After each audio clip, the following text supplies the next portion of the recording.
We want to do it what's safest, not what's cheapest, right? So the PPP afforded us that. The other thing too is we're small. We're under 50 people, privately held company, family business. We act like family,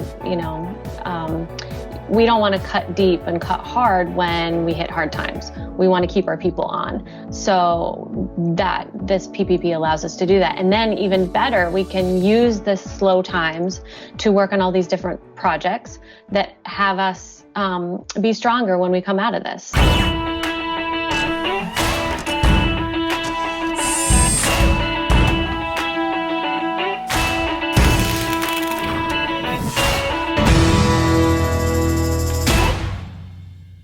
Hey, it's Ari Santiago, President and CEO of IT Direct. Welcome to another exciting episode of the Made in America podcast, COVID-19 edition. I'm really excited to have Jill Mayer, CEO of Bead Industries, on the show today.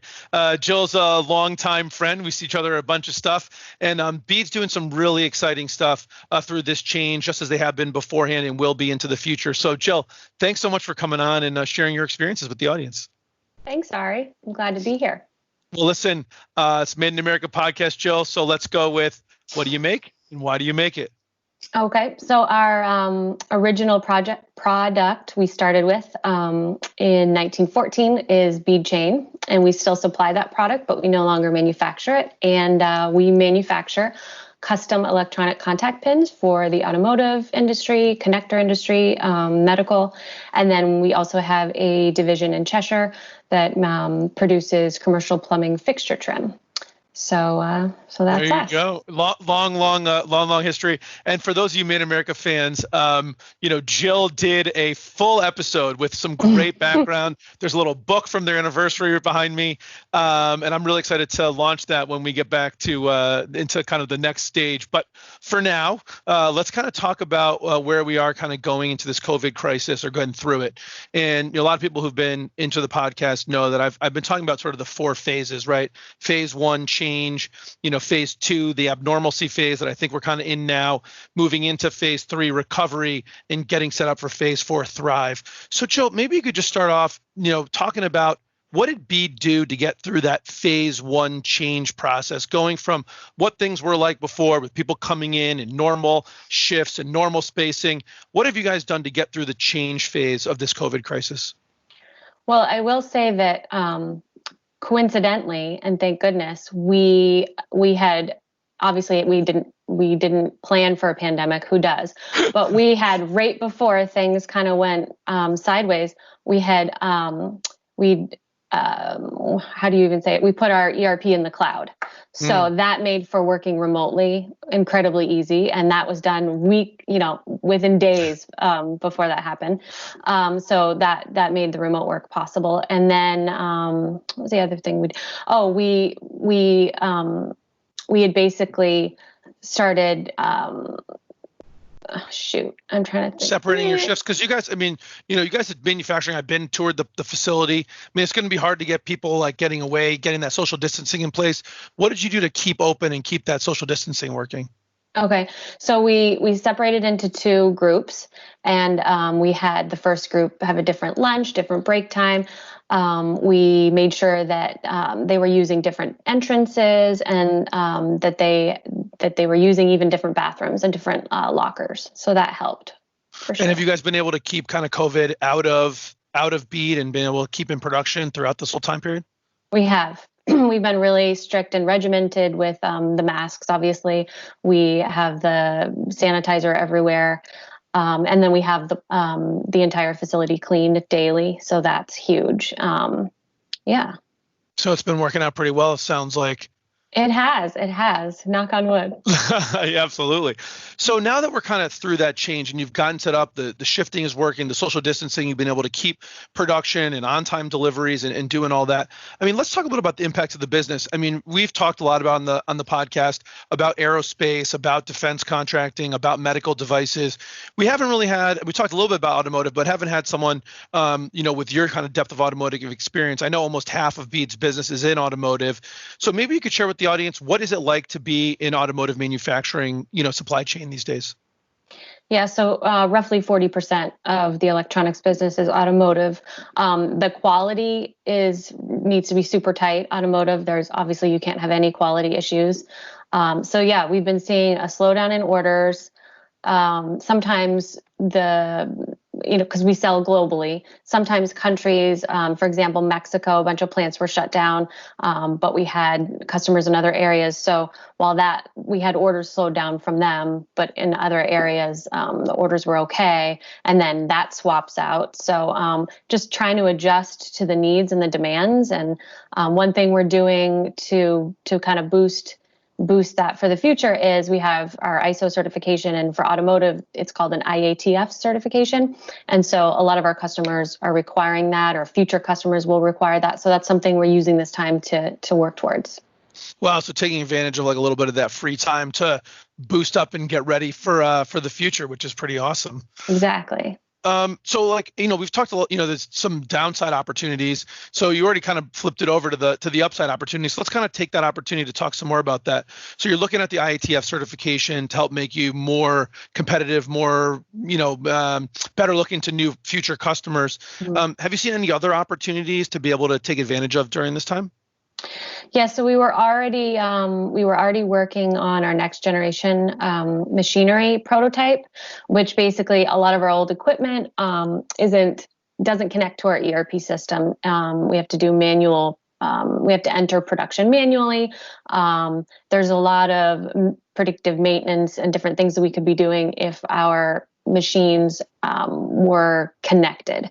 Mm-hmm. And then also the prototype we're looking at is universal. So we have tons of machines that are very special for certain parts or certain groupings of parts. And when those machines are tied up, we can't produce on them. So it removes a lot of bottlenecks, which is huge for us. So using this time to invest in some new equipment? Yep, exactly. Automate some different areas. And then the other thing, we hired a new director of operations, which is interesting to hire someone in the middle of all this, but it's been great so far. So let's talk a little bit about that. I mean, how do you onboard an operations person into a brand new operations environment that, well, actually, maybe Bead actually has been one of the few companies we talked to that was around during the last global pandemic. But how do you onboard a director of operations in a what's an amazingly different way of operating? Sometimes I don't know how we do what we do, but I think it's just, we communicate really well. I think that's one thing that, one of our big strengths, and what we've had to strengthen even further through this. So, I'm just getting out on the floor and making sure people are comfortable and safe. And if we're following all the procedures, then the new ops person can be out there and working with their hands and really getting into that. So the ops person is one of the critical people that's going to be working on site, obviously. Exactly. Yeah. Yep. So that does make it a little bit easier. So let's talk about some other stuff. So, I mean, you've talked about communication being really important to Bead, and I know that that's near and dear to your heart. Well, how is that different now? What are you guys doing differently to still communicate and keep the team connected and communicating with each other in times where we can't have large groups, where not everyone's in the office at the same time? How are you making that work? So, and I would say too that prior to everyone working from home, I don't know that we would ever be, if I didn't see it, I would never have believed that we could do it and still be productive. Not that I didn't think we had the ability to, I just always felt like being in person was just always better. And so now I've been so impressed by people. Everyone's working harder. If you think about you're not in the car for your commute. You can start earlier, you can end later, but I think that, good communication, good structure, good accountability. I think that helps. And so I think that as we're communicating, it's not just the frequency of communication, but also the kinds of communication. So, for example, of course, the office staff is having their own internal meetings, but then we also have our daily check-in with the entire company. And when things really started to get hard and changed day by day. We were meeting daily. We're now doing that weekly. And then we did just have our virtual plant meeting, which we were gonna put it off until this thing is over, and then you just don't know when is it going to be over, and why delay all of these things that are important. So we had our first virtual plant meeting, which was actually very cool.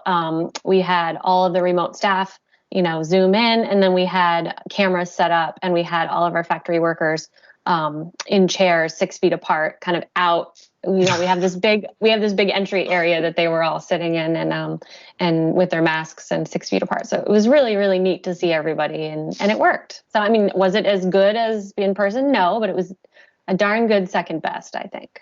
Certainly better than not having the meeting at all. And the one thing you said that's kind of interesting, and I kind of want to pull on this thread a little bit, because I think it's something a lot of people could learn from, which is don't put off stuff until we get back. And you sort of brought that up. So does that come up where you're hearing people in the organization sort of saying, hey, well, when we get back, we'll do this. We won't do, let's put that off. And how do you combat that? Give me your opinion on the let's wait till we get back. What should wait? What doesn't wait?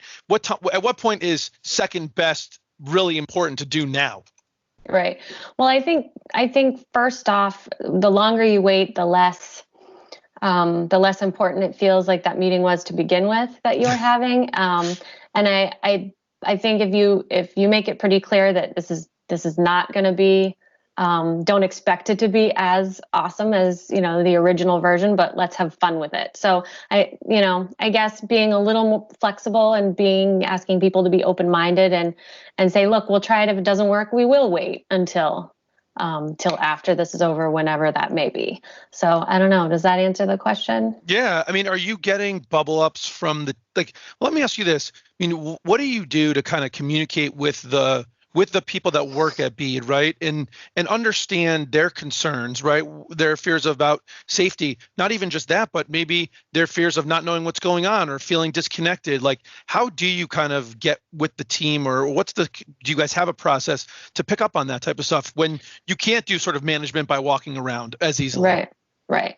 Well, so there is still some of the walking around, but I would say that do it 12 different times, 12 different ways, right? So there's some of the walking around. I go in and occasionally with my mask, and I'll say, do you feel safe? How are you feeling? And what's going on? And then there's also the team meetings and the group meetings. So small groups, large groups, department meetings. So I think a number of different ways, a number of different times, a call, a video, in person, in posting official notices on the fridge, wherever you need to do it, so they see it in whatever form they prefer, I would say.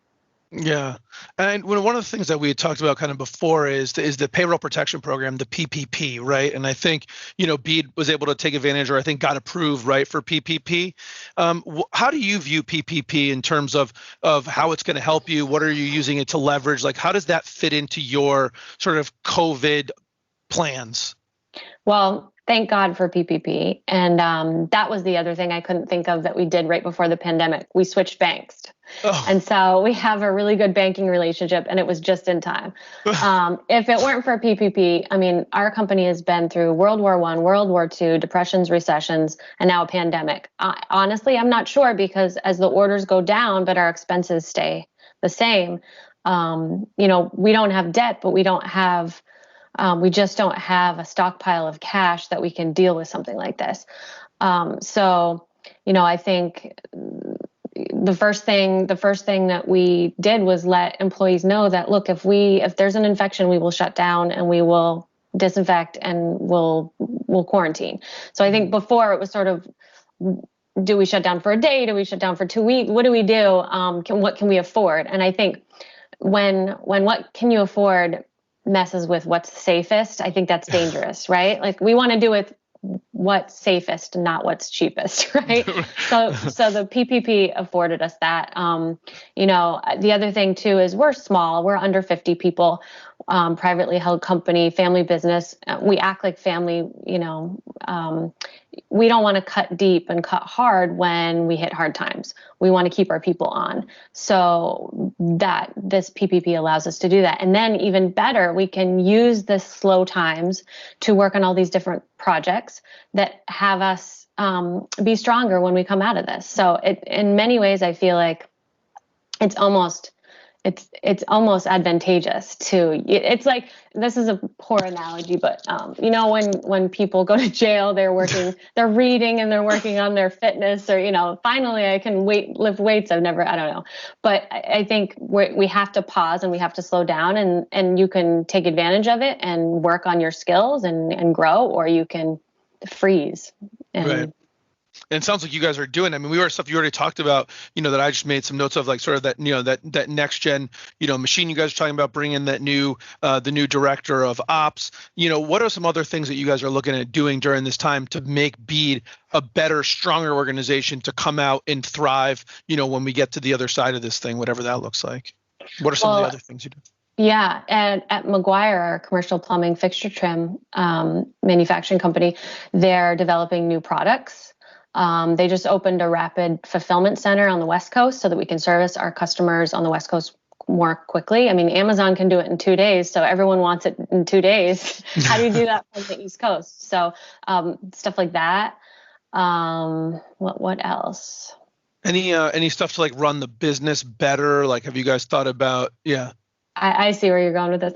So EOS is something we've started that I'm really excited about, which is so what do small businesses say the most, right? We have limited resources. We can't do that. We don't have the resources. Well, so that's always going to be our excuse, because it's true. So how do you do more with less is, I think, the real solution. And I think EOS tackles that completely. I'll give another terrible analogy. I'm really good at these. When you're juggling a bunch of balls in the air, when you have too many, they all fall down, right? So EOS basically says, work on these few things, finish them, complete them, move on to the next set of things. When you're small and you have limited resources, you tend to try to do as much as you can all at the same time, and it never works. So I'm excited about that. Yeah, I mean, so we had talked about EOS before, and it sounds like you're using this opportunity to really implement, that EOS platform. And just briefly, we've talked about it on the podcast before, but maybe just briefly, people that haven't heard, what is EOS, and how did you get turned on to it, and what? I mean, you sort of talked right now about what excites you about it, but maybe elaborate a little more if you can. Sure. EOS is an entrepreneurial operating system, and it's basically tools, but an approach on how to organize your business, how to create accountability, how to organize your business and your processes. They even they call it an L10 meeting. They have meeting structures in an exact way that you need to follow in order to keep your meetings tight. Now, we've had our first L10, and what's really funny is that, believe it or not, you end up spending time talking about the things that are working well, that sometimes you don't have enough time to talk about the issues, right? So the L10 EOS meeting says, okay, whip through those and then move the stuff that's an issue down. So you still touch on everything, but you have to, you basically make a second list of your issues, and then you come back and you spend most of the meeting working on the issues instead of talking about the issues, right? Isn't that always what happens? Let's just talk about the issues. We won't have enough time to solve them, but so that's been really cool. Has it been hard to implement like kind of a new way of managing the business when you can't do the old way of managing the business, or the old way is being modified, or was it the perfect time? I think it's a perfect time, honestly, because we can do it. It's easy enough to do via Zoom. I mean, it would be cool when you do the vision and the kickoff meetings together, but we're all, we try to, I guess the offsite, the big 8-hour offsite meeting, we broke that into a couple of chunks. So that would be the only downside, but I think it's really doable. I got started, I read Traction by Gino Wickman. And where did I first find out about EOS? I'm trying to think. There's a bunch of companies that have been doing it. And I know NHMA just had a program, a webinar where we had a bunch of manufacturing members talk about their journey with EOS. So that was great. So, it's kind of what's hot right now. Yeah, it's out there. It's out there. You're on it. Yeah, that's great. Have you guys seen, we always talk about in life, there's, winners and losers, somebody's up, somebody else may be down. It seems to me there's been a lot of talk about companies that are prepared and that are doing the right thing, see new opportunities. I'm just curious, have you guys seen any opportunities come out of, out of the COVID crisis that you've been able to take advantage of on the business front? Like we've talked about sort of new things, EOS and new machines and all that. And so to some extent spending money, and in that time's a little bit easier. How about on the revenue side? Any opportunities to see of growing the business? So in addition to the product, the new product development over at McGuire, at Bead, we just landed 2 new customers, substantial ones, and one was basically because of coronavirus.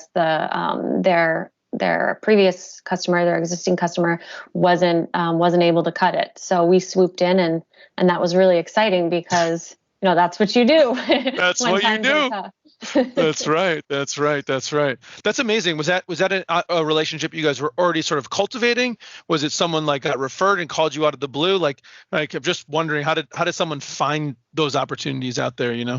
Well, our sales cycle is long. It can be 3 months. It's really rare. It's 3 months to 3 years, and average being right in there 18 months to find a customer. So we really don't know. Sometimes everything lines up and then they're doing a bunch of testing on their end. There was one time where someone had gone on maternity leave and didn't hand off the project, and we were like, no. So we had to wait until there was a handoff. So you kind of, it's all over the place. But I would say that we had been working on the customer for probably a few months, and the stars just aligned because of our ability as a small business to be agile and flexible and respond quickly. So I think that's what did it. That's great. I mean, it all starts with being out there, right? So now's in my view, right now is a very difficult time to cut back on sales and marketing. You're not going to find those opportunities if you're out there.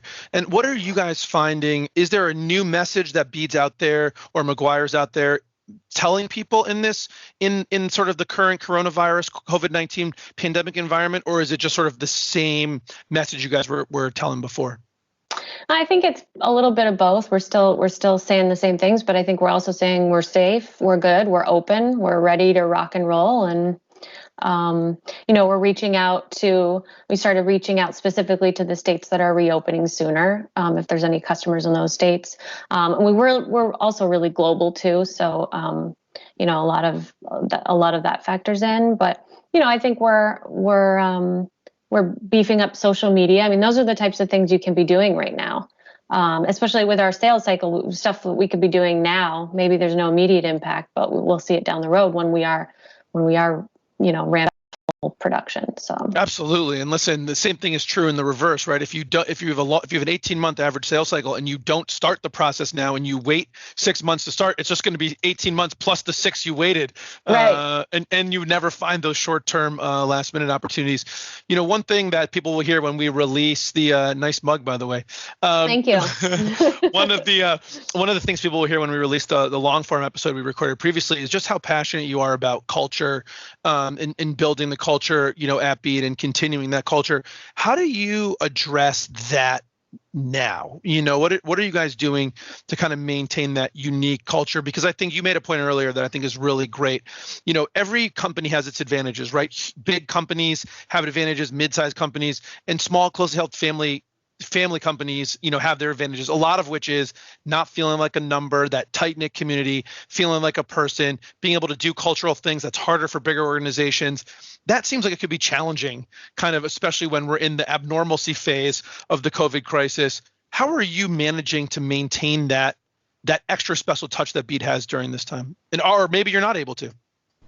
I think we are. I think we're saying thank you a ton, on repeat, but I just can't say it enough. We have such amazing people. They're coming in every day.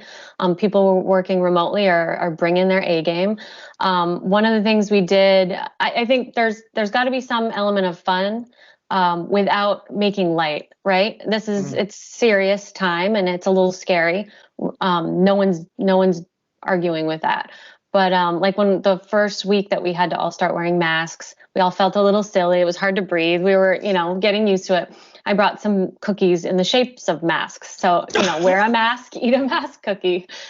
Silly stuff. But we also did this contest, surviving coronavirus, and we opened it up to all employees and then also their children, sort of how are you surviving coronavirus? And that actually was really fun. We had a lot of participation. So we had, whether it was a poem or a song or a drawing or a compilation of pictures or an essay, whatever it was, people kind of talked about how they're getting through it. And I think, them even going through the exercise was probably therapeutic. And then sharing it, that's kind of like I'm sharing something creative, and that might be a little scary, but it's kind of the we're all in this together kind of thing. And then we announced the winner today, and so they got, everyone got gift cards. Everyone that participated got gift cards, and then the winner gets to have breakfast with the whole company and just stuff like that I think kind of remind people that, what's important and that we're getting through it together. So, and we're going to come out stronger. I'm excited. That is exciting. And I almost want to leave it there because it's such a positive note, but I'm going to keep going. I have just a couple more quick questions I want to get through. One is I know, Jill, we've gotten to know each other a lot through NHMA and just you really being out there in the community and just participating in the business community. And I wonder, maybe you could talk a little bit about the role of trade groups like NHMA in sort of not in the coronavirus world and how people should or shouldn't participate in what NHMA and organizations like that are doing. Well, I'm really excited about NHMA too, because and what's funny, there's lots of parallels actually between my business and what's going on at NHMA in the sense that the annual meeting, right? Our big annual meeting in June, we canceled it, and then we're like, no, we need to still have it. So now it's virtual. Do we want to have it virtually? No, but we're gonna do it. We're gonna make the best of it. We're gonna make it fun. We're also actually unveiling our new brand, so that should be really exciting. But I think leaning into it, right? What can we do now when so before we had programs twice a month where people would attend, but now they're webinars. Are people going to pay for that? No. So it's free. Come to these webinars. The important thing is, just like you talk about at the end of your podcast, why are we doing this? To build a community. Like, what's the purpose? So as long as we stay with the purpose, the CMC is another great example, the Connecticut Manufacturing Collaborative. It's all the associations, NHMA included, among others, and their representatives. And the calls have been 3 days a week with Colin Cooper and CBIA and Concept. And that being connected in that sense has allowed me to share with my company as well as with the association what's going on in real time. At every moment when things immediately change. All right, pivot. What are we going to do? So it was a lot more chaotic early on, and now it's, the calls are fewer and it's less chaotic, but we were all working together to try to help and share. What are you doing for PPE? Where are you getting your masks? How are you doing with this? And I do feel more of a sense of community now, during this pandemic than ever before. And I think that that's super cool. I think that's super cool too, and I'm glad I kept asking questions because it ties in great. And I think, I'll kind of lay this out there, for you to kind of comment on. But I think when there's big change by definition means there's opportunity, and people that are saying, oh, let's wait until later, let's not do this, that opens the door for other people. And I don't know that this is true, but whatever customer you were able to get because their other supplier wasn't performing, something happened at that supplier that put them in a position to not be able to deliver when Bead was in a position to deliver. And it's, in my view, it has to be related to your leaning into it and saying, no, we can't put that off. We need to talk about getting the right PPE, doing the right spacing, focusing on the right things, keeping everyone together. And I think that's a really great opportunity to the way that you talked about it with not just at Bead, but moving that to NHMA and then moving that to CMC and really bringing the whole manufacturing community in Connecticut together to really show why we're so amazing and why we do so much amazing things. I learned earlier today that the Smithsonian Museum, 6 regions of the country were celebrated for innovation, and the Greater Hartford, Connecticut region was celebrated for its manufacturing innovation, the only manufacturing innovation region celebrated in the entire country. Wow. And it's good to see that ingenuity innovation is still alive and well, Jill, and doing great things. That's great. Yeah, I didn't know that. That's very cool. I think the biggest element to that is, yes, the company and leadership is saying, we're going to do this, we're going to lean into it. But if we leaned into it and our employees didn't lean in as well, because honestly, if they said, no, it's too scary, we're too scared, we can't come in, then it would have been over right there. So the fact that, and we didn't think that was going to happen, but I think, believing that they're strong and tough and can handle it, and then having them be strong and tough, was beautiful. It really was. Jill, that is awesome. I am going to leave it. I am going to leave it there. Thank you so much for coming on and sharing the great things that Bead's doing, and really, honestly, for just being such a great participant and contributor to the manufacturing business community in Connecticut. It's always a pleasure to see you. Absolutely. Thanks for having me again. I'll talk to you soon. Okay, bye. Made in America with Ari Santiago is brought to you by IT Direct. As always, thanks so much for tuning in. I definitely want your feedback and hope you subscribe. But what I want the most is to build a community where we learn and grow with each other. I hope you're getting a lot of value out of the time we're spending together. Thanks so much for listening. I'll see you next time.